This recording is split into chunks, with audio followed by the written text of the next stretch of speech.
Anne Keegan loved life. She loved characters and people of character who had the spirit and courage to fight to make the world around them better. She learned this from two exceptional teachers.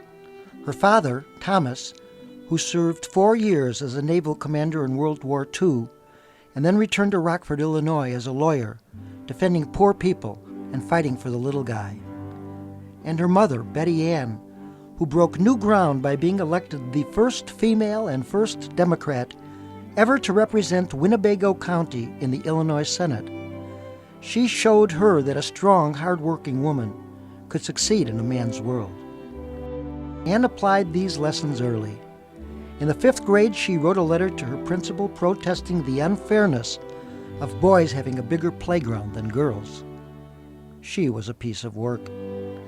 Governor Adlai Stevenson saw it, too, when he asked Anne, when she was just 9 years old, "Do you love looking at me as much as I love looking at you?"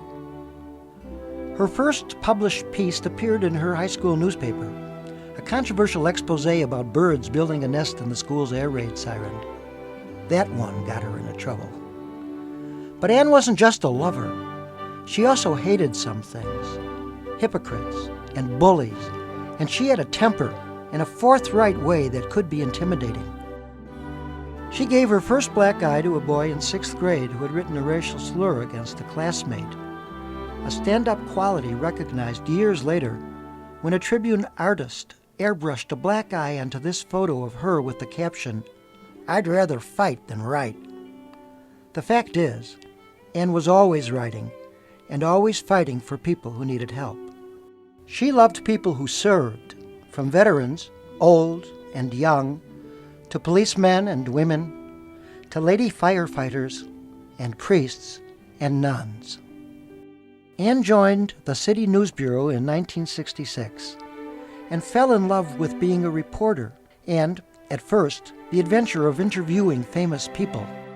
Then, even more, writing about the dignity forgotten or unknown common folk brought to life. Anne married in 1969, had a son, Patrick, and then returned to work at UPI in 1971, joined the Tribune in 1973, and set out to show that she could cover anything. She loved cameramen, and they clearly loved her, and the great assignments they shared. And the phone, she just loved talking on the phone. And parades on St. Patrick's Day, and when the Vietnam vets marched in Chicago. She wrote a lot about veterans and MIAs. She helped abandoned Amerasian children reunite with their fathers and promoted soldier artists in the Vietnam Veterans Art Museum. She defended people unfairly attacked and saved their jobs, and celebrated the work and lives of common folk in stories with unique and memorable leads. Crazy Old Man Up on the Mountain, about Korczak Jalkowski's mission to carve a monument to Chief Crazy Horse in the Black Hills. And Not Much Space to Sum Up a Life, a poetic front-page tribute to a regular guy working in a meatpacking plant on the South Side, celebrated as the death of the common man.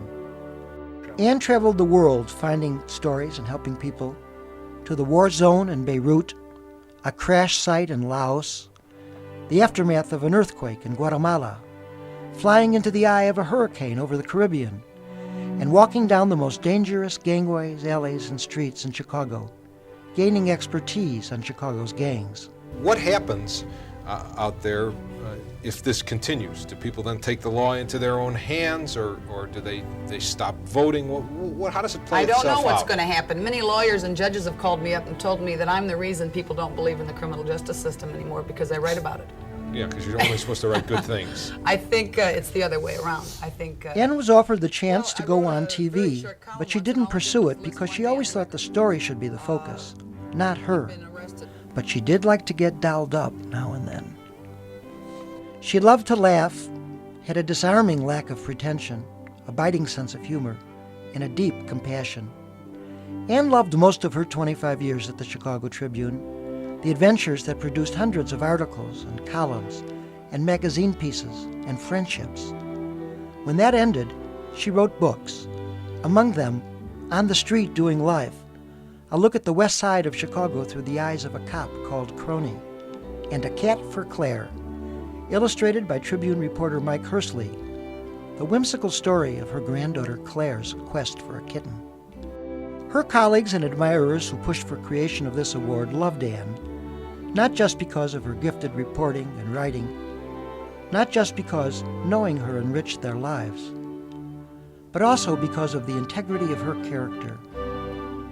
Because in times when celebrity has so often become an end unto itself, someone more interested in being honest than famous shines out like a beacon, showing others the way.